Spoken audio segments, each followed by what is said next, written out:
OC సంఘాల ఐక్యత కోసమే సంఘాన్ని ఏర్పాటు చేసుకున్నామని ఓసీ సంఘం అధ్యక్షులు జనగం సంతోష్ తెలిపారు. ఆదిలాబాద్ పట్టణంలోని ప్రెస్ క్లబ్లో నిర్వహించిన మీడియా సమావేశంలో సంఘం సభ్యులతో కలిసి ఆయన మాట్లాడారు.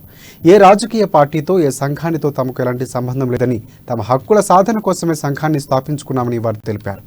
ఓసీలోనూ పేదలు ఉన్నారని, రిజర్వేషన్ల సాధన కోసం భవిష్యత్తు కార్యాచరణ రూపొందించి పోరాటాలు చేస్తామని పేర్కొన్నారు.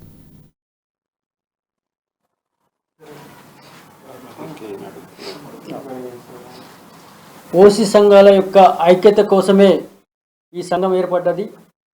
ఈ సంఘం ఏ కులానికి కానీ ఏ పార్టీకి కానీ సంబంధం లేదు.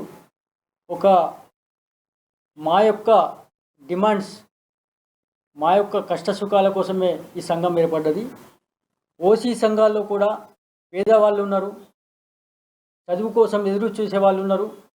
అదేవిధంగా అన్ని రకాలుగా వెనుకబడిన తరగతున్న వాళ్ళు కూడా ఉన్నారు. వారి కోసమే ఈ సంఘం యొక్క ముఖ్య ఉద్దేశం. ఈ సంఘం వాటి కోసమే పోరాటం చేస్తుంది.